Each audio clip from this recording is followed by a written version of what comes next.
ولا تحسبن الذين قتلوا في سبيل الله امواتا بل احياء عند ربهم يرزقون. وقال جل وعلا كما ورد في سورة القصص: تلك الدار الآخرة نجعلها للذين لا يريدون علوا في الأرض ولا فسادا والعاقبة للمتقين. صدق الله العظيم. رب اشرح لي صدري ويسر لي أمري واحلل عقدة من لساني يفقهوا قولي. اللهم ربنا ألهمنا رشدنا وأعذنا من شرور أنفسنا. اللهم أرنا الحق حقا وارزقنا اتباعه وأرنا الباطل باطلا وارزقنا اجتنابه. آمين یا رب العالمین. آپ کے علم ہے کہ آج ماہ محرم الحرام کی 15 تاریخ ہے. گویا کہ ابھی یوم عاشورہ کو گزرے ہوئے بمشکل 5 دن ہوئے ہیں. میں نے آج سے کوئی 11 دن قبل کراچی تھی فاران کلب کے زیر اہتمام ایک خاص بڑے اجتماع سے خطاب کرتے ہوئے قرآن مجید کا فلسفہ شہادت بیان کیا. اگرچہ میرا مین مضمون تھا قرآن مجید کا فلسفہ شہادت، تاہم اس کے ساتھ ہی میں نے چونکہ یہ عام طور پر بھی شہادتوں کا زمانہ شمار ہوتا ہے، ذی الحج میں حضرت عثمان رضی اللہ تعالیٰ عنہ شہید کیے گئے. یکم محرم الحرام کو حضرت عمر رضی اللہ تعالیٰ عنہ کی وفات ہوئی ہے، اگرچہ وہ زخمی ہو گئے تھے 28 ذی. پھر یہ سانحہ کربلا پیش آیا ہے 10 محرم کو. تو یہ دن ہوتا ہے ایسا جس میں انہی موضوعات پر تقاریر ہوتی ہیں. تو میں نے فلسفہ شہادت کے ساتھ ساتھ ایک زمینے کے طور پر خلفاء ثلاثہ کی شہادت اور سانحہ کربلا کا تاریخی پس منظر بھی کیا، لیکن وہ میرا اصل مقصد نہیں تھا. اصل مقصد ہوا تھا قرآن کا فلسفہ شہادت. اور دوسرے یہ کہ ان تاریخی پس منظر کے بیان میں بھی ظاہر بات ہے کہ سانحہ کربلا تک پہنچتے پہنچتے وقت بھی ختم ہو رہا تھا اور میری ہمت بھی اب جواب دے رہی تھی، اس لیے اس کا ذکر بہت ہی اجمال کے ساتھ ہوا تھا. اس کے اگلے ہی روز ٹیلی ویژن کے زیر اہتمام ایک مذاکرہ ہوا اور وہ مذاکرہ جو ہے وہ پھر ٹیلی کاسٹ کیا گیا ہے عین یوم عاشورہ 10 محرم الحرام کی شب. اس کے ضمن میں ایک تو وعدہ خلافی کی جو اس پروگرام کے تمبیر انیل احمد صاحب نے، اور میں نے اسی وقت پروگرام کے خاتمے پر ان سے یہ شکایت کر دی تھی کہ انہوں نے مجھے جو عنوان بتایا تھا وہ تھا قرآن کا فلسفہ شہادت. تو ظاہر بات ہے کہ ذہن میں اسی کے لیے تیار ہو کر گیا تھا، لیکن وہاں انہوں نے جب شروع کی محفل تو وہاں پر انہوں نے عنوان بیان کیا امام حسین علیہ السلام کی شہادت. اب یہ اگرچہ یقیناً انہیں باہمی تعلق تو ہے، لیکن یہ کہ بہت کافی فرق ہے کہ ایک آپ فلسفہ شہادت سے چل کر اور شہادت حضرت حسین رضی اللہ تعالیٰ عنہ تک پہنچے، اور ایک یہ ہے کہ اصل موضوع یہ ہے. بہرحال جو بھی اس وقت، اب ظاہر بات ہے کہ کوئی اور شکل نہیں تھی، جو بھی گفتگو ہوئی اس میں میں نے پورا حصہ لیا. لیکن دوسری زیادتی انہوں نے یہ کی کہ اس میں سے میرے بیان کے بہت سے حصوں کو حذف کر دیا. اس کاٹ چھانٹ سے ایک تو میرا نقطہ نظر پورے طور پر قارئین یا ناظرین کے سامنے نہیں آ سکا، سامعین کے سامنے نہیں آ سکا، اور دوسرے اس سے کچھ مغالطے بھی پیدا ہوئے. تو میں نے یہ سوچا کہ اب یہاں اس جمعے میں میں ان کی وضاحت کرتا ہوں، اسی لیے باصرار میں نے یہ موضوع رکھوایا کہ سانحہ کربلا کا تاریخی پس منظر کیا ہے. الحمدللہ کہ جہاں تک وہ مذاکرہ جو ان کی ریکارڈنگ روم میں اسٹوڈیو میں منعقد ہوا وہ بہت ہی پورا بہت اچھے اور اس میں کوئی یعنی یوں سمجھیے کہ زیادہ آرگیومنٹ میں سے کہتے ہیں اس کی بھی ضرورت پیش نہیں آئی. عموماً تمام باتوں پر کنسنسس اور ایک طرح کا اجماع سامنے آیا ہے. اور اس کا خاص سبب یہ ہے کہ میرے علاوہ سنی علماء میں سے تو مولانا احترام الحق تھانوی صاحب تھے، اور وہ بھی بہت سرخ قسم سے آدمی ہیں. اور شیعہ حضرات میں سے جو دو حضرات تھے وہ بھی نہایت معقول، نہایت سنجیدہ اور نہایت شرافت اور مروت کا مجسمہ نظر آئے. ان میں سے ایک صاحب سے میری پرانی یاد آ رہا ہے، علامہ ڈاکٹر قلب صادق، ان کا تعلق لکھنؤ سے ہے. اور یہ میرے اندازے میں پوری طریقے سے نہیں کہہ سکتا، اس وقت جو بر عظیم پاک و ہند میں نامور علماء ہیں اہل تشیع کے، ان میں سے یہ چوٹی کی شخصیت ہے. اس میں کسی شک و شبہ کی گنجائش نہیں، بہت مسلم عالم دین، نہ صرف عالم دین ہے بلکہ ڈاکٹریٹ بھی کی ہوئی. دوسری بات یہ کہ یہ بھی لکھنؤ کے رہنے والے تھے، اور مولانا سید ابو الحسن علی ندوی رحمۃ اللہ علیہ وہ بھی لکھنؤ کے رائے بریلی کے رہنے والے تھے، جو 40-45 میل دور ہے. لیکن ان کا اصل مرکز تو آپ کو معلوم ہے دارالعلوم ندوۃ العلماء لکھنؤ. تو ان کے ساتھ ان کے بڑے برادرانہ تعلقات ہیں، ایک دوسرے سے بڑی محبت. اور مولانا علی میاں رحمۃ اللہ علیہ بھی ان کے اجتماعات میں جا کر شریک ہوتے رہے. اور انہوں نے ایک فقرہ بھی نقل کیا مولانا علی میاں رحمۃ اللہ علیہ کا کہ آج ہمیں کوفے اور دمشق کی طرف دیکھنے کی ضرورت نہیں ہے بلکہ کربلا کی طرف دیکھنے کی ضرورت ہے.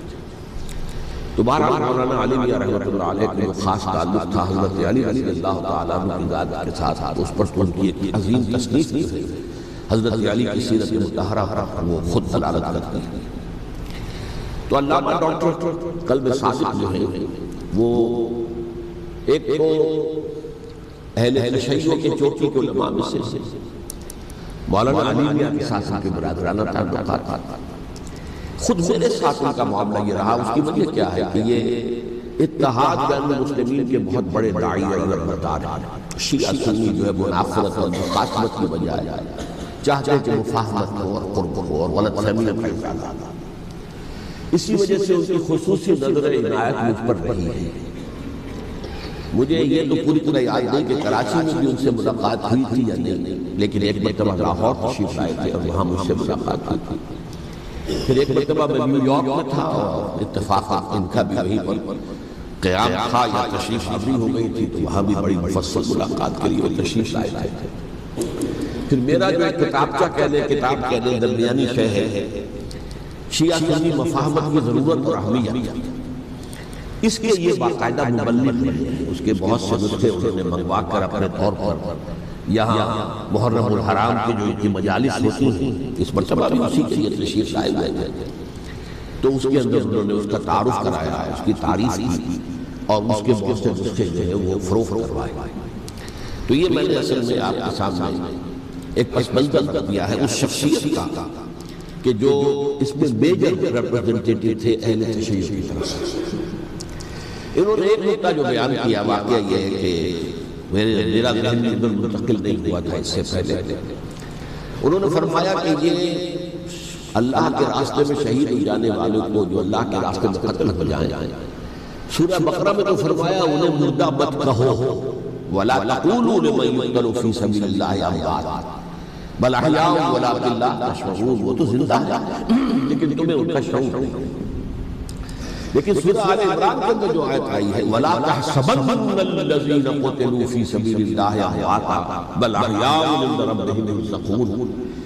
ہرگز مت سمجھنا ان کو جو اللہ کی راہ میں قتل ہو جائے کہ وہ مردہ ہے، وہ زندہ ہے، اپنے رب کے پاس سے رزق پا رہے ہیں.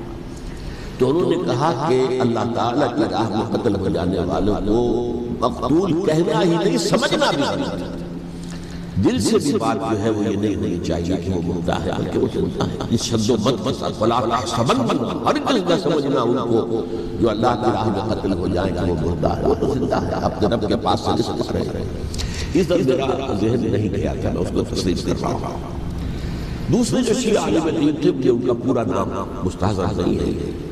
نقوی صاحب وہ بھی ڈاکٹر بھی ہیں اور عالم دین ہیں، وہ بھی تھے اور وہ بھی بہت ہی سمجھیے کہ دلیل کو تسلیم کرنے والے اور بہت ہی معقول انداز میں گفتگو کرنے والے تھے. بہرحال جب وہ مذاکرہ شروع ہوا تو سب سے پہلے ڈاکٹر قلب صادق صاحب کو دعوت دی گئی کہ وہ اظہار خیال کریں. انہوں نے انہیں 2 آیتوں کے حوالے سے جو ابھی میں نے بیان کی ہے، ایک نقطہ بھی بیان کیا، کچھ اور باتیں بھی بیان کی۔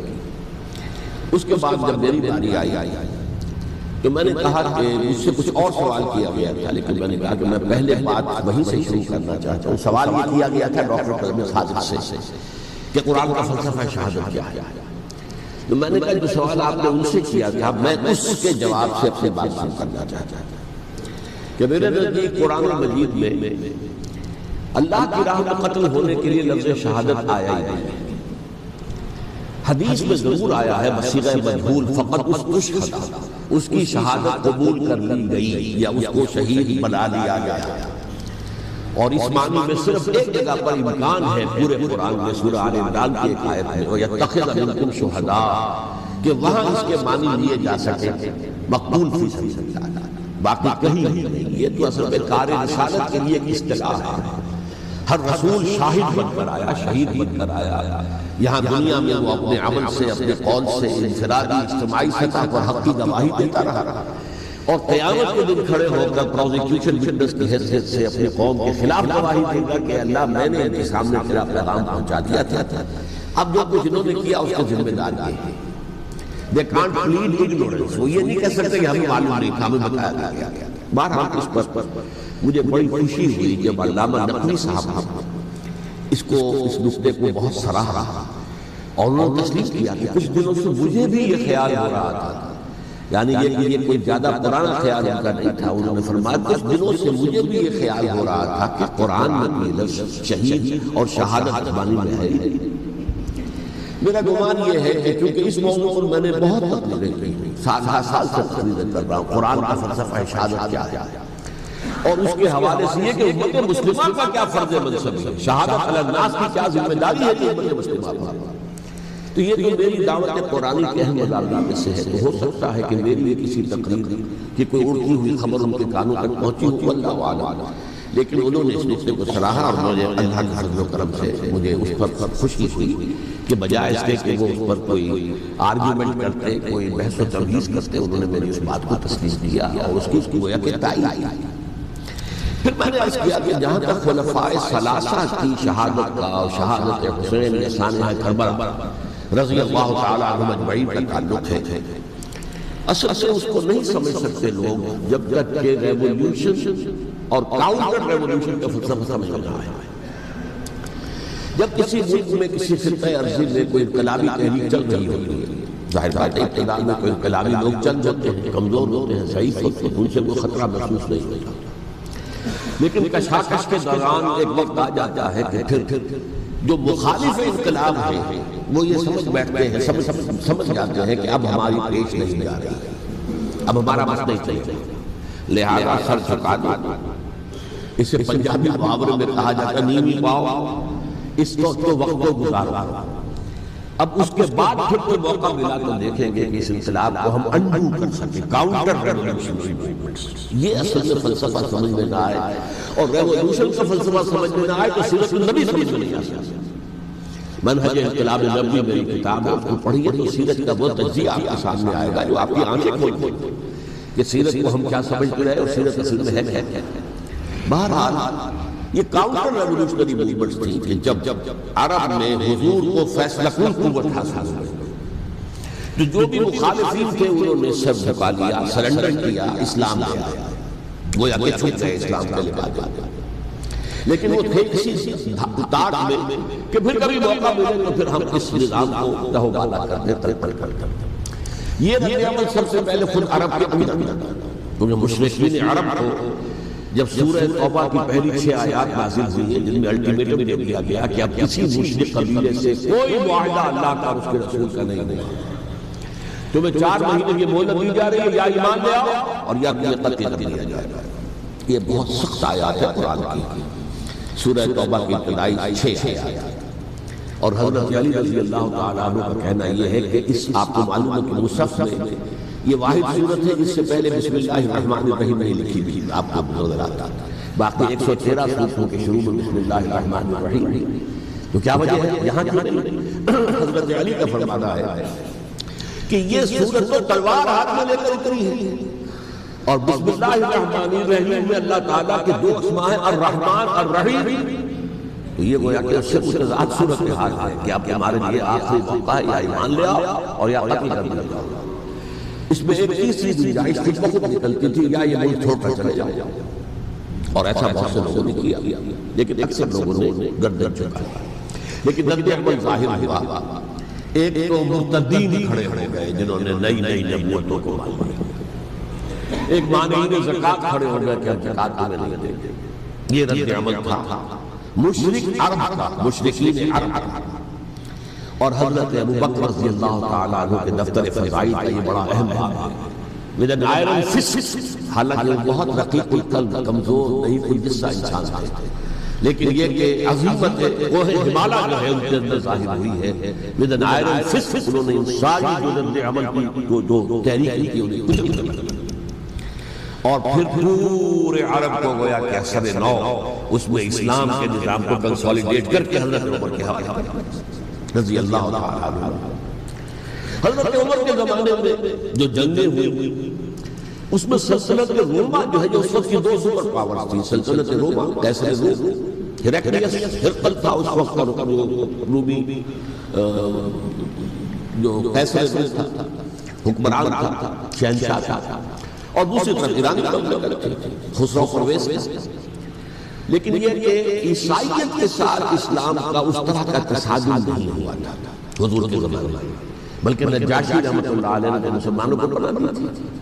مقوقس پیٹریارک تھے، ان اس کے الیگزینڈریا کے انہوں نے حضور کے جو نامہ مبارک لیا تھا اس کا بہت اکرام کیا، تقریم کی، تحفے بھیجے حضور کی خدمت میں.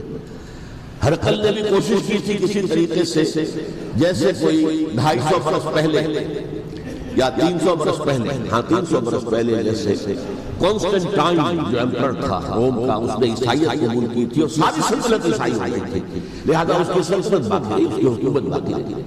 اسی طرح ہم سب مسلمان ہو جائیں، لیکن اس میں وہ ناکام ہو گیا. لیکن یہ کہ کوئی اس نے کنفرنٹیشن نہیں کی حضور سے. البتہ ایران کا معاملہ یہ تھا کہ اس کے پرچے اٹھ گئے. اس نے حضور کے نامہ مبارک کو چاک کیا تھا. حضور نے فرمایا جب اطلاع ملی کہ اس نے اپنی سلطنت کو چاک کیا ہے، اس کے کرے. بہرحال وہاں رد عمل شدید تھا. اور ایرانی جان لیجیے کہ ان کے اندر بہت سٹرانگ نیشنلزم ہے، آج سٹرانگ نیشنلزم. لہذا ان کے ہاں رد عمل شدید تھا. ان کی تو سلطنت ختم ہو گئی، نسیہ منسیہ ہو گیا، وجود نہیں رہا. لہذا وہاں سے جو کاؤنٹر ریولوشن شروع ہوا ہے وہ پھر ہرمزان جو ایک بہت بڑا جرنیل تھا، اس نے بڑی عیاری کے ساتھ اپنی جان بچائی تھی. یہ بڑا دلچسپ واقعہ ہے کہ وہ یعنی کنڈمڈ تھا اسلامی حکومت کی طرف سے، خلافت کی طرف سے، کہ وہ جہاں بھی پایا جائے اس کو قتل کرنا. حضرت عمر کی عدالت میں لا کے پیش کیا گیا. حضرت عمر نے کہا یہ واجب قتل ہے، قتل کرنا. اس نے کہا اچھا مجھے پانی پلا دیا. حضرت عمر نے فرمایا ٹھیک ہے پانی لاؤ، پانی دے. پانی کا کٹورا کرے، مجھے ضمانت دیجیے کہ جب تک میں یہ پانی نہ پی لوں مجھے قتل نہیں کیا جائے گا. ہاں ہمارا وعدہ. اس نے وہ کٹورا پھینک دیا پانی کا. کرو مجھے قتل کیسے کرو گے، میں نے وہ پانی تو نہیں پیا. اس سے اپنے آپ کو بچایا. بہرحال آپ اختلاف کر سکتے ہیں کہ حضرت عمر کو اس عذر کو قبول نہیں کرنا چاہیے تھا، لیکن بہرحال ان کی اپنی مروت اور شرافت تھی کہ اپنے وعدے کا پاس کیا. اس کی سازش سے ابو لولو فیروز اس نے حضرت عمر کو شہید کیا. یہ گویا کہ دوسری کاؤنٹر ریولوشن بڑھ تھی. انہوں نے یہ سمجھا تھا کہ یہ ساری چکی جو چل رہی ہے، جیسے چکی کی ایک کلی ہوتی ہے، وہ کلی جگہ سے ہٹ جائے تو چکی کیسے چلے گی. یہی بات حضرت علی نے فرمائی تھی حضرت عمر سے رضی اللہ تعالی عنہما. جب شام کے محاذ پر کچھ پسپائی سی ہو رہی تھی تو حضرت عمر نے ارادہ کیا میں خود جاؤں محاذ پر اور کمانڈ کروں گا. حضرت علی رضی اللہ تعالیٰ عنہ فرمایا کہ نہیں امیر المومنین آپ مت جائیں. چکی اسی وقت تک چلتی ہے جب تک کہ کلی گڑی گڑی. آپ کلی ہیں اس وقت اس نظام کی جس کے گرد گرد اسلام کی چکی گھوم رہی ہے. آپ چاچا. لہذا حضرت عمر نے ان کی بات مانی. اس قدر سائی مشورہ کیا گیا. بہرحال انہوں نے یہ سمجھا تھا کہ عمر ہی کے بل پر چل رہا ہے یہ سب کچھ، لہذا عمر کو پیچھے ہٹا دینے سے بیٹھ گئے. لیکن ظاہر بات ہے کہ محمد رسول اللہ کی بنائی ہوئی عمارت صلی اللہ علیہ وسلم اتنی کمزور نہیں تھی. اس کے بعد حضرت عمر کے انتقال کے بعد حضرت عثمان کا انتخاب ہوا اور حضرت عثمان کے بھی 10 سال پہلے جو ہے وہ بالکل حضرت عمر کی جو دور خلافت ہے اس کے بالکل مشابہ ہے، مماثل ہے۔ ہمارے ذہنوں میں یہ تصور بٹھا دیا گیا ہے کہ سارے 12 سال شاید فتنہ ہی فتنہ رہا، فساد ہی فساد رہا، دنگا رہا، لڑائی رہی، نہیں، 10 سال پورا امن۔ اور جس طریقے سے فتوحات کا سیلاب حضرت عمر کے زمانے میں جا رہا تھا، اسی طریقے سے حضرت عثمان کے 10 سالوں کے دوران کیا گیا۔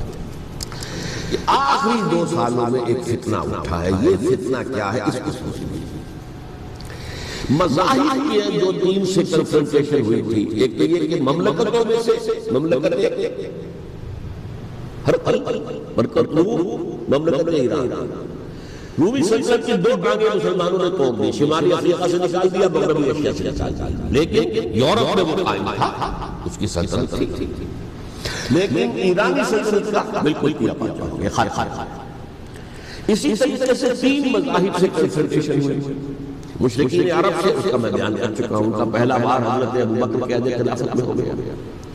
دوسرے جو عیسائی کا معاملہ تھا، ان سے بھی کوئی تصادم نہیں ہوا حضور کے حیات طیبہ کے دوران، لیکن جو یہودیت بطور مذہب، اس کو ظاہر بات ہے کہ اسلام نے اس کو ختم کیا تھا، کم سے کم جزیرہ نمایاں۔ مدینے میں 3 قبیلے تھے جو اپنی غداری کی وجہ سے اور اپنی صلح کو توڑنے کے جرم کی پاداش میں 2 نکالے گئے، اور تیسرا جو ہے اس کے تمام جو بھی جوان افراد تھے انہیں قتل کیا گیا۔ پھر خیبر پر حملہ کیا گیا، اور خیبر کو جو ہے فتح کیا گیا، وہ یہودیوں کا بہت بڑا گڑھ تھا، اور جو مدینے سے نکالے گئے تھے وہ بھی وہیں جا کر مقتول ہو گئے تھے۔ تو اس اعتبار سے، اور پھر یہودی اپنے آپ کو سمجھتے تھے اللہ کی طرف سے دنیا میں جو نمائندہ جو ہے امت محمد ہے، اب انہیں معذور کر کے امت محمد کو وہاں پر کھڑا کر دیا گیا صلی اللہ علیہ وسلم۔ لہذا وہ بہت زیادہ یوں سمجھئے ایگریڈ، سب سے زیادہ جن کو غضب پہنچا ہے حضور کے دست مبارک سے، وہ یہودی تھے۔ لہذا ان کا جو رد عمل آیا ہے وہ ہے جس کے نتیجے میں حضرت عثمان شہید ہوئے، حضرت علی شہید ہوئے، حضرت حسین شہید ہوئے۔ اب اس چیز کو اچھی طرح سمجھئے، یہ جو رد عمل ہے یہ ایک شخص کے ذریعے سے آیا، اور اسی لیے بعض لوگ یہ سمجھتے ہیں کہ یہ خامخواہ کی کہانی ہے، کیا ایک آدمی اتنا بڑا کام کر سکتا ہے؟ عبداللہ ابن سبا ایک یہودی جو اسلام کا لبادہ اوڑھ کر حضرت عثمان کے عہد خلافت میں مدینے میں آ گیا، ٹھیک، اس کے بارے میں میں بعد بات کروں گا، لیکن ایک شخص کیا کچھ کر سکتا ہے اس کی مثال میں ساتھ دے دوں آپ کو۔ پہلے حضرت مسیح علیہ السلام کے پورے دین کو ایک شخص نے ختم کر دیا، سینٹ پال جسے دنیا جانتی ہے، جس کے نام توحید کو تسلیس نہیں بن دیا۔ حضرت عیسیٰ علیہ السلام کو توحید کی تلقین کر کے گئے تھے، توحید تسلیس نہیں، جس میں پہلے باپ ماں اور بیٹا تھے، اس کے بعد باپ بیٹا اور روح القدس ہو گئے، تسلیس نہیں۔ نمبر 2 شریعت موسیٰ کو ثابت کر دی، لہذا اب پالیزم جو ہے کرسچینٹی نہیں رہی، وہ حضرت عیسیٰ کو کہہ کر گئے تھے کہ شریعت موسیٰ تم پر لاگو رہے گی، ثابت کر دیا۔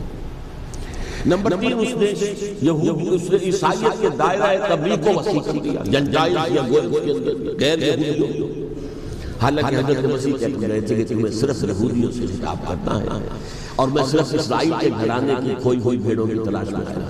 اب آپ دیکھیں حضرت مسیح کے فوراً بعد اور حضرت مسیح کی زندگی کے دوران جب تک کہ وہ موجود تھے، وہ بدترین دشمن تھا حضرت مسیح علیہ السلام۔ بعد میں لبادہ اڑا، اور یہ کہ مجھے مکاشفہ ہوا ہے، مکاشفے میں مسیح سے میری ملاقات ہوئی ہے، میں ان پر ایمان لے آیا ہوں، اور پھر اس نے اپنے زہد اور دینداری کا جو بھی فراڈ تھا اس کے نتیجے میں اپنی حیثیت بنا لی، دین مسیحی کو بالکل ختم کر دیا۔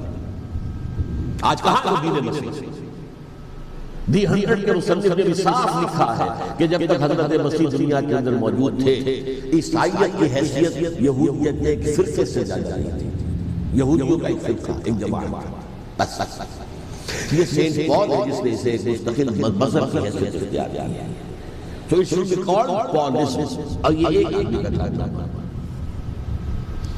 اسی طریقے سے یہ تو ہو گیا حضرت مسیح کے فوراً بعد، رفع سماوی کے فوراً بعد 1500 برس کے بعد ایک تحریک چلی ہے یورپ کے اندر، اصلاح مذہب، اور اس کی پشت پر بھی یہودی ذہن تھا۔ یہودی ذہن نے عیسائیت کے 2 حصوں میں تقسیم کر دیا، کیتھولک اور پروٹسٹنٹ۔ اور پروٹیسٹنٹ کو اپنا اعلی کار بنایا. یہ ایک علیحدہ مضمون ہے جس میں تفصیل سے نہیں جانا چاہتا.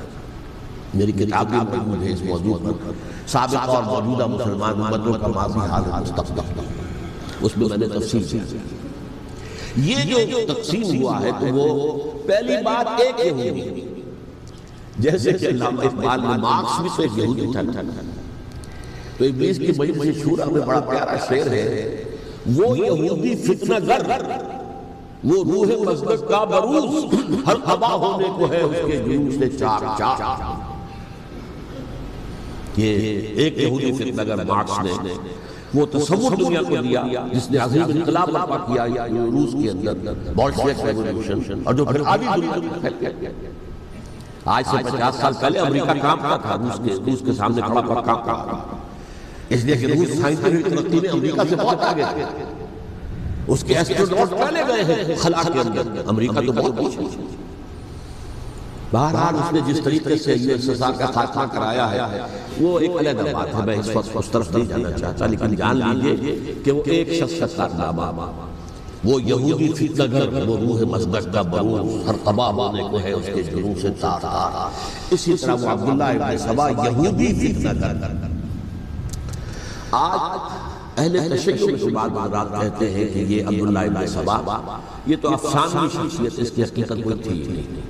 حالانکہ ان کی اپنی کتاب میں رجال کشف کے اندر اس کا ذکر موجود ہے، اور یہ بھی موجود ہے کہ حضرت علی رضی اللہ تعالیٰ عنہ نے اپنے عہد خلافت میں اسے زندہ جلوایا. اس کی وجہ کیا ہے؟ یہ آیا مدینے کے اندر اسلام کا لبادہ ہو کر اس نے چند عقیدوں کی اشاعت شروع کی. سب سے پہلے حضرت علی کو خدا، گاڈ انکارنیٹ، اوتار کا تصور، جیسے ہندوؤں میں ہے رام چندر جی خدا کا اوتار، اور عیسائیت میں بھی پہلے گاڈ انکارنیٹ کا تصور تھا کہ حضرت مسیح خدا کا اوتار، انکارنیشن آف گاڈ. تو اس نے کہا کہ حضرت علی خدا کا اوتار ہے، خدا ہے. نمبر 2 اس نے کہا کہ ہر نبی کا ایک مسیح ہوتا ہے جس کے حق میں وہ وصیت کرتا ہے. تو حضور صلی اللہ علیہ وسلم کی وصیت حضرت علی ہے، لہذا خلیفہ تو اکبر گوشت حضرت علی ہیں، حضرت ابو بکر، حضرت عمر، حضرت عثمان تو غاصب ہیں، اور حضرت عثمان کی خلافت اس وقت وہ خاص طور پر. پھر اس نے جو قبائلی عصبیت تھی اسے بھڑکایا. پرانی جو عصبیت چل رہی تھی قریش کے اندر، وہ 2 گھرانے ایک دوسرے کے مدِ مقابل تھے. دیکھیے ایک ہوتا ہے قبیلہ، ایک ہوتا ہے گھرانہ. ہمارے پنجاب میں قبیلہ ہے وٹو قبیلہ، اس کے گھرانے بہت سے، مانے کے، لالے کے، سجے کے، شامت کے، یعنی کوئی لالا تھا ان میں سے بڑا، ان کے بیٹے ہو گئے لالے کے، ان کی اور خاندان یہ کہلاتا ہے. قبیلہ ہے یہ وٹو قبیلہ. تو قبیلہ تھا قریش، اس میں گھرانے بہت تھے، بنو ہاشم، بنو امیہ، بنو تیم، بنو عدی، بہت سے گھرانے تھے. تو چوٹی کے 2 گھرانے جو تھے وہ بنو ہاشم اور بنو امیہ، ان کے درمیان چپلش تھی، مقابلہ، مسابقت. اور یہ مسابقت فی الخیر بھی ہوتی ہے. اگر انہوں نے غریبوں کو کھانے کھلائے ہیں تو ہم ان سے بڑھ کر کھلائیں، اگر وہ حاجیوں کی خدمت کرتے ہیں تو ہم ان سے بڑھ کر کریں. تو ان کے اندر یہ مسابقت فی الخیر تھی، لیکن جب خلش تھی کہ کوئی ہم سے آگے نہ نکل جائے، وہ سمجھتا تھا وہ آگے نہ نکل جائے. بہرحال اس شخص نے اس قرآنی عصبیت کو تازہ کیا کہ حضور تو بنو ہاشم میں سے تھے، لہذا خلافت حق ہے بنو ہاشم. یہ غاصب تھے. اس سے پہلے 2 خلفاء جو تھے وہ نہ بنو ہاشم سے تھے نہ بنو امیہ سے. حضرت ابو بکر بنو تیم میں سے، چھوٹا قبیلہ. حضرت عمر بنو عدی میں سے تھے، وہ بھی چھوٹا قبیلہ. یہ حضرت عثمان پہلے خلیفہ ہی بنو امیہ میں سے تھے، جن کی پرانی چپلش بنو ہاشم. اب اس کو موقع مل گیا کہ پرانی قبائلی عصبیت میں بھڑکایا. یہ ہے اصل میں اس فتنے کا پس منظر عبداللہ ابن سبا نے آ کر پھیلایا. اور اس کی تفصیل میں اس وقت میں نہیں جا سکتا کیسے یہ فتنہ پروان چڑھا، کیا انہوں نے اسٹریٹجی اختیار کی کہ یہ کیا کرتے تھے، گروہ بنا کر بھیجتے تھے لوگوں کو.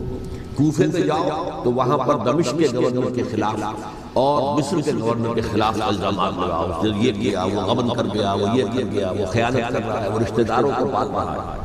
اور عثمان کے خلاف تقریریں کرو رضی اللہ تعالیٰ عنہ. دمشق میں جاؤ تو کوفے کے گورنر کے خلاف، کیونکہ دمشق کے گورنر کے خلاف بات کرو گے تو معلوم ہوگا کہ یہ جھوٹ بول رہے ہیں.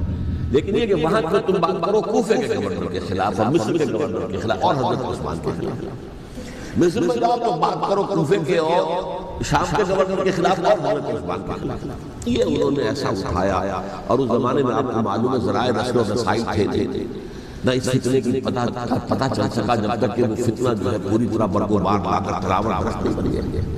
اس کے نتیجے میں حضرت عثمان رضی اللہ تعالیٰ عنہ شہید اور خلیفہ حضرت علی رضی اللہ تعالیٰ عنہ کو انہی سوائیوں نے جنہوں نے گھیراؤ کیا، جنہوں نے حضرت عثمان کو شہید کیا، یہی حضرت علی رضی اللہ تعالیٰ عنہ کے گرد ہوئے۔ اور حضرت علی رضی اللہ تعالیٰ عنہ بھی نہیں چاہتے تھے خلافت کی بیعت لینا، لیکن آخر کیا کہتے ہیں؟ کیا وہ امت کو بغیر خلیفہ کی چھوڑ؟ حضرت زبیر سے کہا گیا انہوں نے نہیں مانا، دھتکر کی بات۔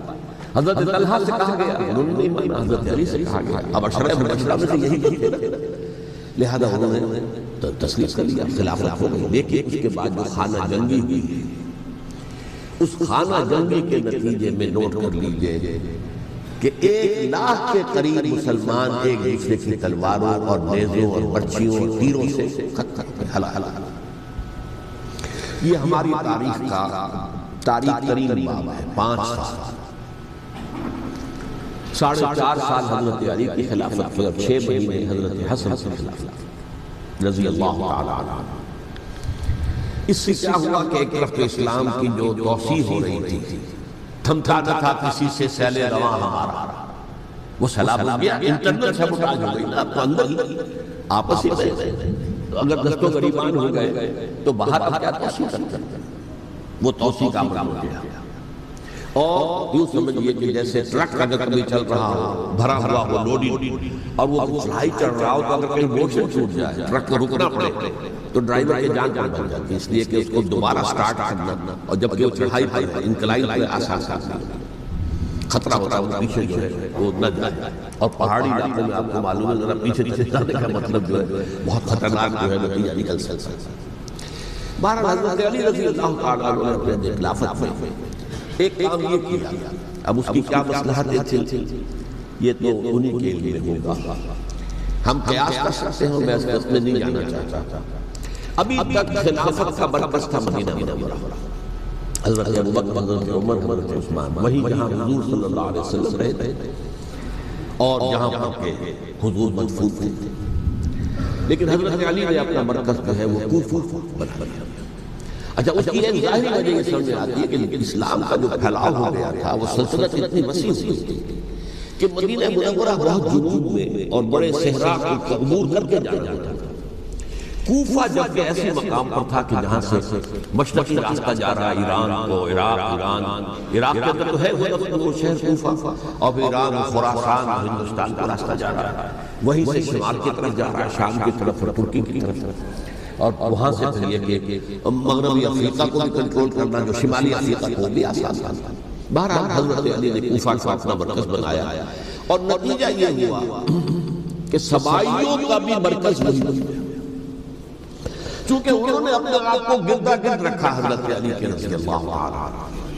اب ظاہر بات ہے کسی پرٹیکولر پرسن کے خلاف تو کوئی مقدمہ موجود تھا نہیں، بلکہ جب جنگ جمل ہو رہی تھی، ابھی جنگ نہیں ہوئی تھی، حضرت عائشہ، حضرت طلحہ، حضرت زبیر وہ لے کر آئے تھے اس مطالبے کے لیے کہ حضرت عثمان کے قاتلوں کی سزا قصاص کیا جائے۔ حضرت علی رضی اللہ تعالیٰ عنہ سے گفت و شنید ہو رہی تھی، حضرت علی جو ہے اس پر آمادہ ہو گئے کہ ٹھیک ہے میں جو بھی قاتلین عثمان ہیں انہیں گرفتار کر کے سزا دوں گا۔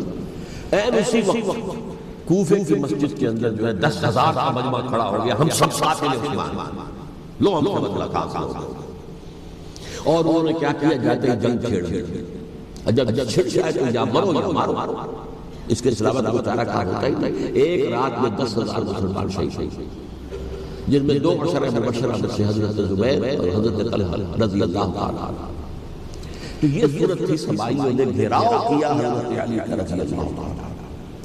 حضرت معاویہ دعوے دار نہیں تھے خلافت کے، قطعاً نہیں، ان کا صرف ایک دعویٰ تھا، اور وہ یہ تھا کہ عثمان کے قاتلوں کو گرفتار کرو یا خود سزا دو یا ہمارے حوالے کرو، ہم اس سے قصاص لیں گے۔ اس لیے کہ قبیلہ بنو امیہ کا تھا، اور حضرت علی معاویہ بنو امیہ سے، تو ایک خاندانی طور پر جو ہے ہم قصاص لیں گے ان سے جنہوں نے قتل کیا ہے حضرت عثمان. لیکن یہاں ظاہر بات ہے کہ حضرت علی رضی اللہ تعالیٰ عنہ کی طرف سے مطالبہ یہ ہوتا تھا تم پہلے میری بیعت کرو، میرے ہاتھ مضبوط کرو تاکہ میں ان کے خلاف کوئی کام کر سکوں. لیکن انہیں یہ اندازہ تھا کہ اگر میں نے بیعت کی تو ظاہر بات ہے کہ حضرت علی تک پہنچنے سے پہلے میرے گردن اڑا دیں گے، اس لیے کہ سبائی جو ہے وہ آپ کو گھیرے. بہرحال ایک عجیب الجھاؤ، ایک ڈائلیما تھا جس کی وجہ سے یہ جنگ چلتی رہی. اور حضرت علی رضی اللہ تعالیٰ عنہ کو انہی کے شیعان علی ہی کے اندر سے وہ جماعت علیحدہ ہوئی تھی جس کو ہم خوارج کے نام سے جانتے ہیں. اور ایک خارجی ملک ابن ملجم ہی نے حضرت علی کو شہید کیا رضی اللہ تعالیٰ عنہ. پھر حضرت حسن رضی اللہ تعالیٰ عنہ، اب دیکھیں کس قدر صحیح بات تھی حضرت علی رضی اللہ تعالیٰ عنہ فرمائی جائے. ان سے کہا گیا کہ کیا ہم آپ کے بیٹے حسن کے ہاتھ پر بیعت کر لیں رضی اللہ تعالیٰ عنہ. فرمایا میں تمہیں اس کا حکم دیتا ہوں، نہ میں اس سے روکتا ہوں، یہ تمہارا معاملہ ہے. امرؤ شورا بینہم، تم اپنے باہمی مشورے سے جو فیصلہ کرو گے ٹھیک. میں نہ حکم دیتا ہوں نہ روکتا ہوں. اس کا کیا مطلب ہے؟ باپ کے بعد بیٹے کی خلافت ہرگز حرام نہیں ہو، ورنہ کہتے کیسے ہو سکتا میرا بیٹا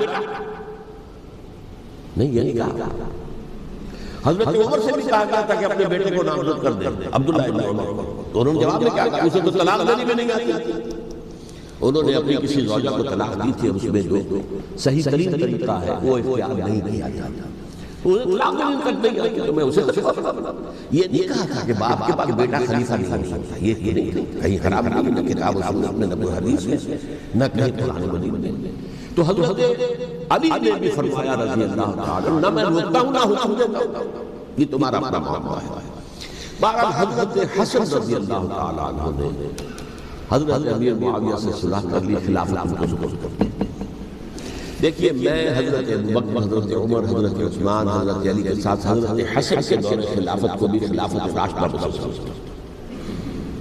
اور تبھی 30 سال پورے ہوتے ہیں اس حدیث کے مطابق کہ حضور نے فرمایا خلافت 30 برس رہے گی پھر ملوکیت آ جائے گی. تو حضرت حسن کا بہت بڑا کارنامہ یہ ہے کہ اس خانہ جنگی کا دروازہ بند کر دیا. اور یہ پیشے گوئی تھی حضور کی صلی اللہ علیہ وسلم. حضرت حسن سے جب بچے تھے حضور کے انتقال سے پہلے میرا یہ بیٹا مسلمانوں کے 2 گروہوں میں صلح کرائے گا، یہ حضور کی پیشن گوئی تھی. اور وہ پیشن گوئی حضرت حسن کے علم میں بھی ہوگی یقین. بہرحال انہوں نے صلح کی حضرت امیر معاویہ کے ساتھ رضی اللہ تعالیٰ عنہ، خلافت ان کے حوالے کر اور کچھ شرائط تھی طے ہوئے. اللہ خیر سے حضور کی تو یہ پیشن گوئی جو ہے صحیح ثابت ہوئی کہ میرا یہ بیٹا مسلمانوں کے 2 بڑے گروہوں کے درمیان صلح کرا رہا ہے.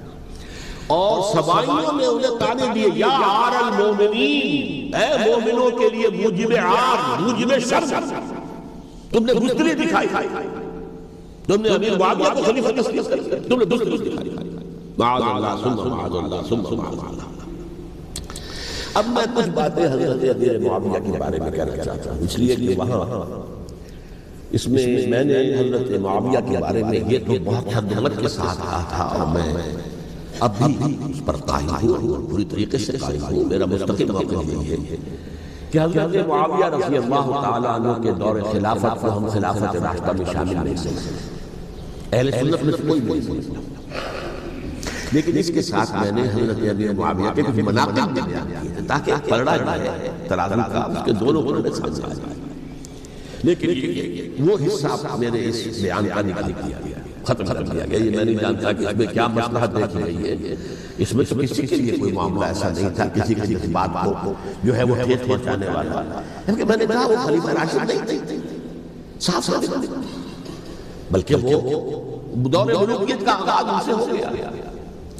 بلکہ جب ایک صاحب نے یہ کہا کہ کربلا کے بعد سے دور ملوکیت آ رہی تھی تو میں نے کہا نہیں جناب، دور ملوکیت تو 20 سال پہلے بھی ہو چکی تھی. شروع حضرت امیر معاویہ کے ابھی 20 سال میں وہ دور ملوکیت کے شمار انہیں کسرا العرب بھی کہا گیا. عرب کے کسرا جو شہنشاہ ایران کا خطاب تھا، حضرت معاویہ رضی اللہ تعالیٰ عنہ کو کسرا العرب کہا گیا، عرب کا کسرا ہی.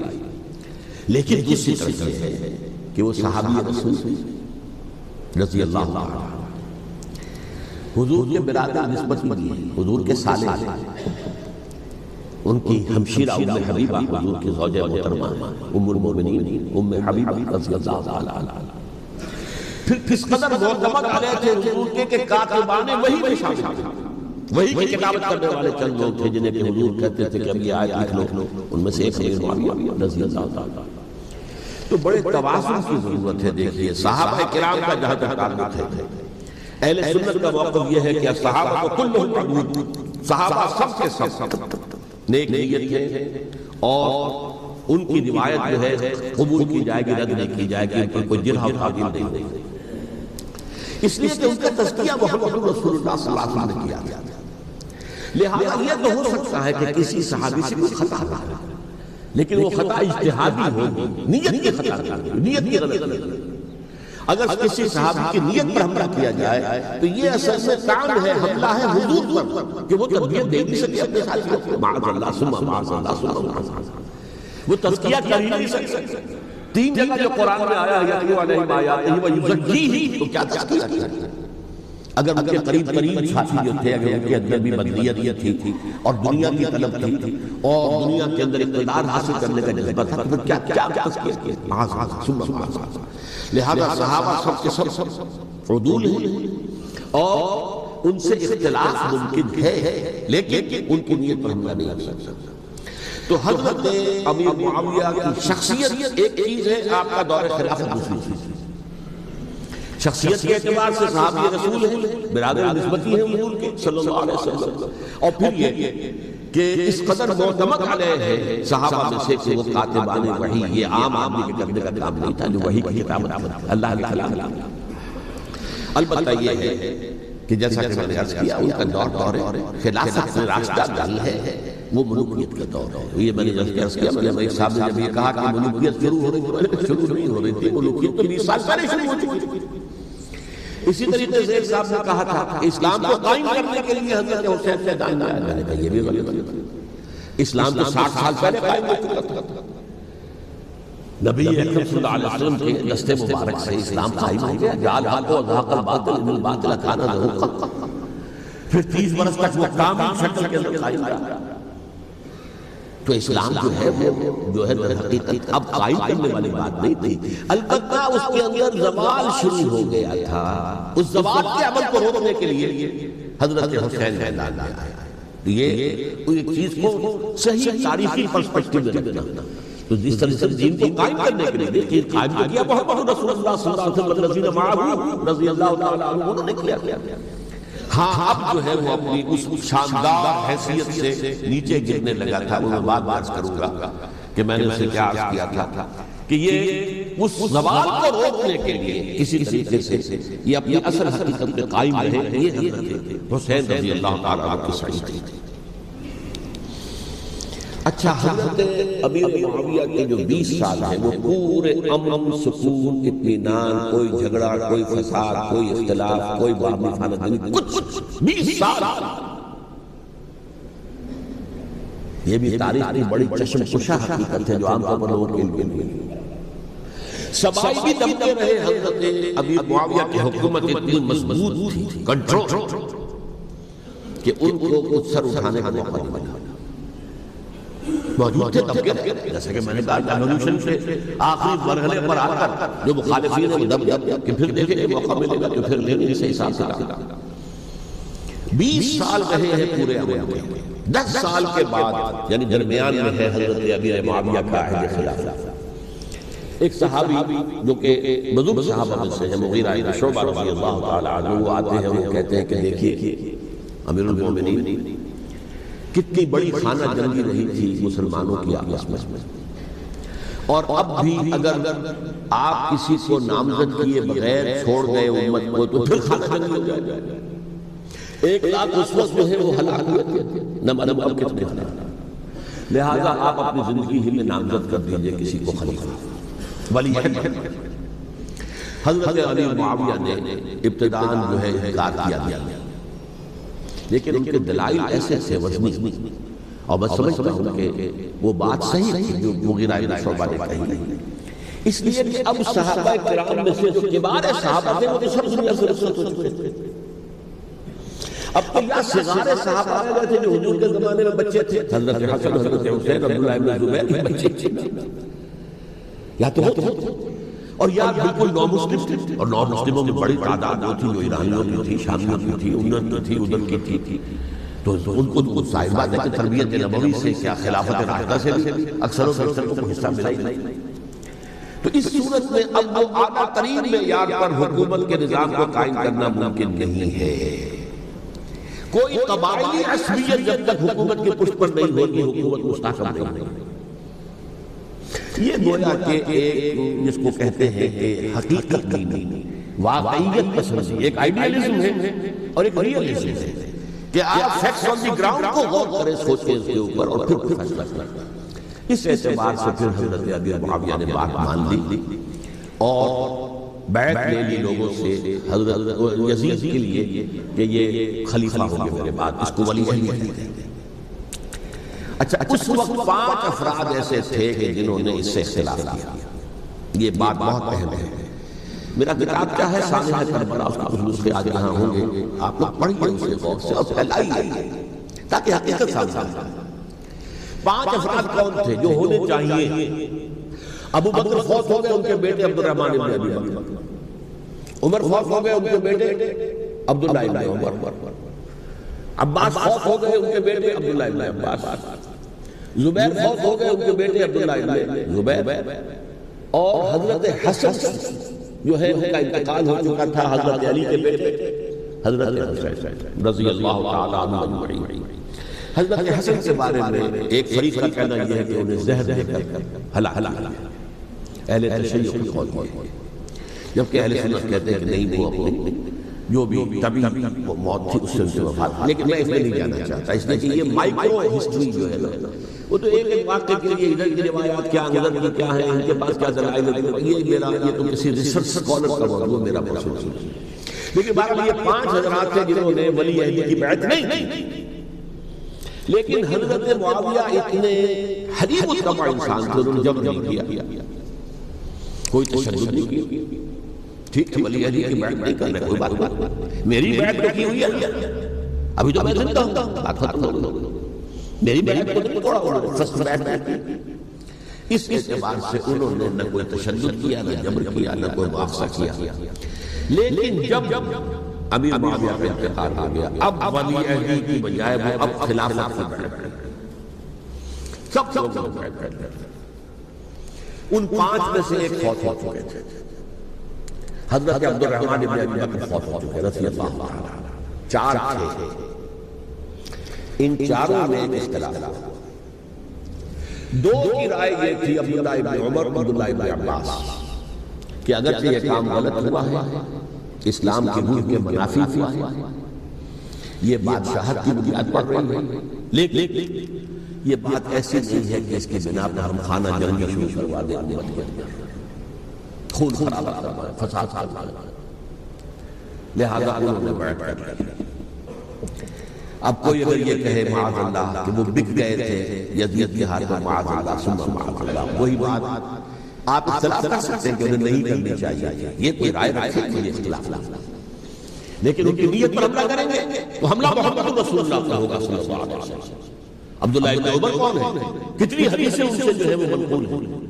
عبداللہ ابن عباس کون ہے؟ جنہیں حضور نے جو ہے ان کے لیے دعا کی تھی، اے اللہ فقہہ فی الدین وعلمہ التاویل، اے اللہ اس نوجوان کو دین کا فہم عطا کر اور قرآن کی تعویل و تفسیر کا علم عطا کر، حبر الامہ کہلاتے ہیں۔ وہ کہیں پیسوں اور ٹکوں کے وقت بجانے والے نہیں تھے، انہوں نے امت کی مصلحت دیکھی تھی، نیت ہے اس پر حملہ نہ کیجیے، البتہ اختلاف آپ کا 2 حضرات جو ہے ڈٹے رہے کہ نہیں، ہمیں کم وقت میں رزق کرنا ہے۔ عبداللہ ابن زبیر عمر کے اعتبار سے وہ بڑے مسلمانوں میں سب سے پہلے ولادت مدینہ میں جا کر جو ہوئی وہ عبداللہ ابن زبیر کو ہوئی۔ ہجرت کر کے جب مہاجرین وہاں پہنچے کچھ عرصے تک کسی کے ہاتھ اولاد نہیں ہوئی تو لوگوں نے تانے دینے شروع کر دیے کہ معلوم ہوتا ہے کہ یہاں آ کر یہ مکے کے رہنے والے جو کمزور ہو گئے ہیں، ان کی اولاد نہیں ہو رہی۔ پھر عبداللہ ابن زبیر کی ولادت ہوئی، یہ حضرت ابو بکر کے نواسے، حضور کی زوجہ محترمہ حضرت عائشہ کی بہن حضرت دیکھیے ابھی نام نکل گیا ہے جی حضرت اسماء رضی اللہ تعالی عنہ عنہما یہ ان کے ساتھ ساتھ حضرت زبیر بن بیٹھے، ان کا فیصلہ ہوا کہ ہمیں رجسٹ کرنا ہے کم وقت میں ایٹ اینی کاسٹ۔ حضرت حسین بن علی رضی اللہ تعالی عنہ کا بھی فیصلہ ہوا کہ ہمیں رجسٹ کرنا ہے کم وقت میں۔ البتہ ان میں بھی ایک اختلاف ہو گیا، یعنی یہ دو تو جڑے رہے، ان دو میں اختلاف ہو گیا۔ عبداللہ ابن زبیر کا کہنا یہ تھا کہ ہمیں حجاز میں رہنا چاہیے، یہ سرزمین ہے جس میں نبوت کی برکات سب سے زیادہ ہے، یہاں ہم مضبوط قلعے کے اندر ہیں، ہمیں یہاں سے جو ہے رجسٹ کرنا چاہیے اور ختم کرنا چاہیے اس نظام کے اندر جو خرابی آ گئی۔ حضرت حسین رضی اللہ تعالیٰ عنہ کے پاس خطوط کا تانتا بنا ہوا تھا، کوفے سے لوگ خط لکھ رہے تھے، آئیے آئیے آئیے ہم آپ کے ہاتھ میں بیعت کریں گے، ہم آپ کے ہاتھ میں بیعت کریں گے، ہم آپ کے ہاتھ میں بیعت کریں گے۔ یہی وہ کوفہ جو حضرت علی کا دارالخلافہ رہا تھا اور جو پھر سبائیت کا گڑھ بن گیا۔ چنانچہ حضرت حسین نے حضرت مسلم بن عقیل کو بھیجا وہاں پر کہ میرے نمائندے کی حیثیت سے جا کر وہاں پر بیعت لو، 10-12 ہزار افراد سے بیعت لو۔ لیکن اس کے بعد یزید کی طرف سے گورنر بنا کے بھیجا گیا ابن زیاد کو۔ ابن زیاد نے آ کر جو تشدد کیا اور سختی کی تو سب سے سب بیعت توڑ کر اور سب منحرف ہو گئے۔ مخلصین تو تھے الکوفی لایوسی، کوفی جو ہے وہ تو کوئی وعدہ وفا کرنے والا ہوتا ہی نہیں، بیعت توڑ فمن نقص فإنما ينقص على نفسه، بیعت توڑ دینا بہت بڑا توڑ۔ ادھر اطلاع مل گئی حضرت حسین کو، چل چکے تھے راستے میں تھے کہ وہاں پر مسلم بن عقیل شہید ہو گئے اور سب لوگوں نے بڑے توڑ، اب واپس جانا چاہتے تھے لیکن مسلم بن عقیل کے بیٹے جو اڑ گئے۔ یہ عرب کی اپنی ایک جو ہے پرانی ان کی حمیت اور ان کا قبائلی نظام کہ اب ہم اپنے والد کے خون کا قصاص لیے بغیر نہیں۔ حضرت حسین رضی اللہ تعالیٰ عنہ کی مرمت و شرافت، یہ میرا ساتھ دینے کے لیے آئے تھے، اب میں ان کا ساتھ نہ دوں تو یہ تو شرافت مرمت کے خلاف کہا چلتے۔ وہاں جا کر بھی اپنے میدان کے اندر بھی حضرت حسین رضی اللہ تعالیٰ عنہ نے 3 چیزیں پیش کی ان کوفیوں کے لشکر کے خلاف۔ سب سے بڑا لشکر کے اندر سب سے بڑے کوفی تھے جنہوں نے بیعت کی ہوئی تھی حضرت حسین کے ساتھ۔ دیکھو مجھے جانے دو واپس حجاز کی طرف،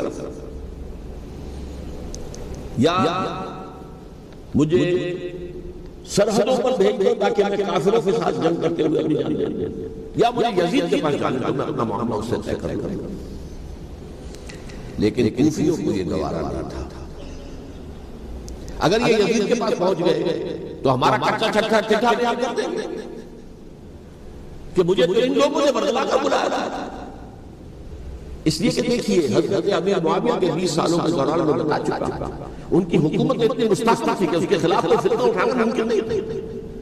اب چونکہ چینج اوور ہوا تھا، اور چینج اوور میں آپ کو معلوم ہوتا ہے کہ جس کو کہتے ہیں ایوریتھنگ از ان دی میلٹنگ پاٹ، ابھی تو یہ درمیان کے اندر معاملہ ہے، تو انہیں واپس ایسا اٹھایا حضرت حسین رضی اللہ تعالیٰ عنہ کو جو خطوط لکھے جس کے تھیلے بوریوں کی بوریاں بھری ہوئی حضرت حسین کے ساتھ تھی، وہ کہا کہ آئیے ہم آپ سے بیعت کریں گے، انہوں نے نہیں مانا۔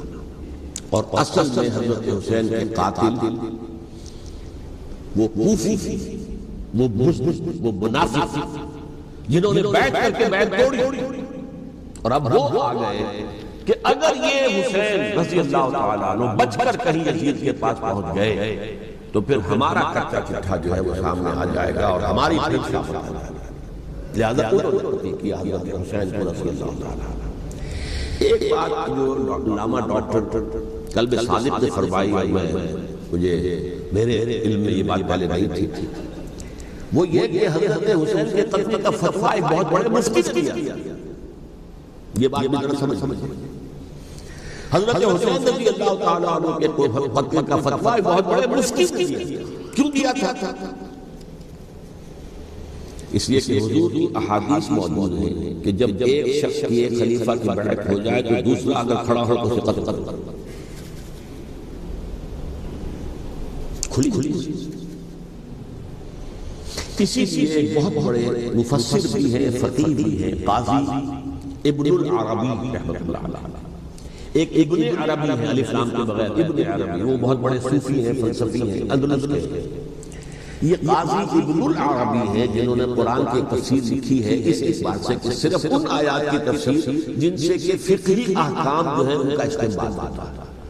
یہ دو تفسیریں اس طور سے لکھی گئی ہیں قرآن مجید کی. احکام القرآن کا نام ہے دونوں کا، جن میں سے ایک ہے قاضی ابن العربی کی ہے. ان کا ایک جملہ نقل ہوتا ہے قتل الحسین بسیف جدہ، حسین قتل ہو گئے اپنے ہی نانا کی تلوار سے. وہ تلوار کیا تھی؟ جب کسی کی بیعت ہو چکی ہو پھر کوئی کھڑا ہو مدعی خلافت.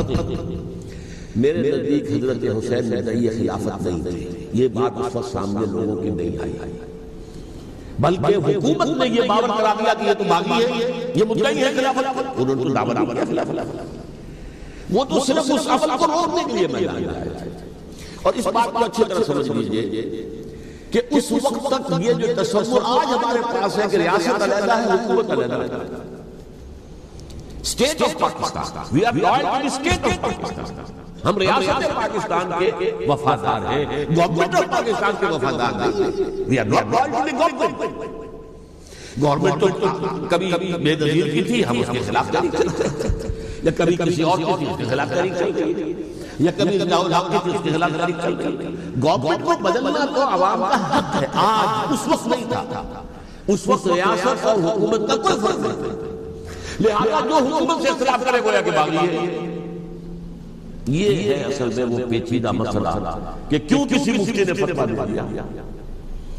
اس لیے کہ اس وقت تک ریاست اور حکومت کا فرق واضح نہیں تھا دنیا پر. یہ تو ابھی 100-150 سال کی بات ہے کہ آج ہمارا جو پولیٹیکل سائنس کا ایولیوشن ہوا ہے وہ اس اسٹیج تک پہنچ گیا ہے کہ اسٹیٹ علیحدہ ہے، حکومت علیحدہ ہے. حکومت تو اسٹیٹ کے 3 آرگن میں سے ایک آرگن ہے.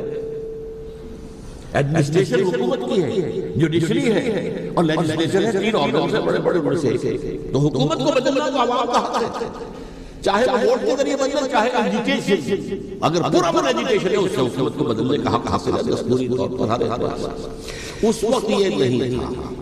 لہذا صورتحال یہ بن گئی کہ حکومت نے وقت نے باور کرا دیا مسلمانوں کو. ورنہ سوچئے دواسہ رسول کو ختم کرنا تو آسان کام تھا. آخر سب کلمہ گو تھے کہ نہیں تھے؟ کلمہ گو تھے. اور حضور سے عقیدت و محبت میں کبھی دیکھ لیجئے کہ فتویٰ اگر ایک بہت بڑے مفتی کا جو کہ حضرت علامہ ڈاکٹر قلب صادق صاحب نے فرمایا، مجھے مفتی کا نام بھی معلوم ہے کہ ایک مفتی کا فتویٰ تھا جس کے بنا پر اب ان لوگوں نے حضرت حسین کو قتل کیا. اور یہی وجہ ہے کہ انہوں نے پھر خیموں کو بھی آگ لگا دی. وائی حالانکہ دیکھیے اگر دشمنی کا انتقام ہوتا تو حضرت علی بن حسین جو بیمار تھے، جو بعد میں زین العابدین رحمت اللہ علیہ کے نام سے پھر یہ اہل تشیع کے چوتھے امام معصوم ہیں، حضرت علی، حضرت حسن، حضرت حسین اور پھر حضرت علی بن حسین زین العابدین رحمت اللہ علیہ. کیا ان کو بھی قتل کر دیا؟ حضرت حسین کی نسل ختم ہو جائے. لیکن دیکھ آج کیوں لگائی؟ آج اس لیے لگائی کہ وہ جو ڈاکومنٹری پروف ہے ہماری غداری کا یزید کے خلاف حضرت حسین کو جو ہم نے دعوت دی، وہ جو ڈاکومنٹری پروف خطوط کی شکل میں موجود ہے وہ ختم ہو جائے. اس کے لیے انہوں نے خیموں میں آنا ہے. بہرحال یہ ہے تاریخی پس منظر. یہ ہے اسی سبائی فتنے کا تسلسل ہے جس نے سب سے پہلے حضرت عثمان کی جان لی رضی اللہ تعالیٰ عنہ.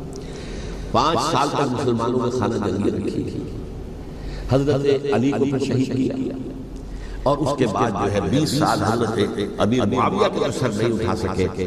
لیکن پھر جب ایک چینج اوور ہو رہا تھا تو اس وقت انہوں نے موقع غنیمت سمجھا کہ اب کھڑے ہو جاؤ اور اب دوبارہ ایک فتنہ جو ہے اس کو امت کے اندر پیدا کرنا. اچھا اس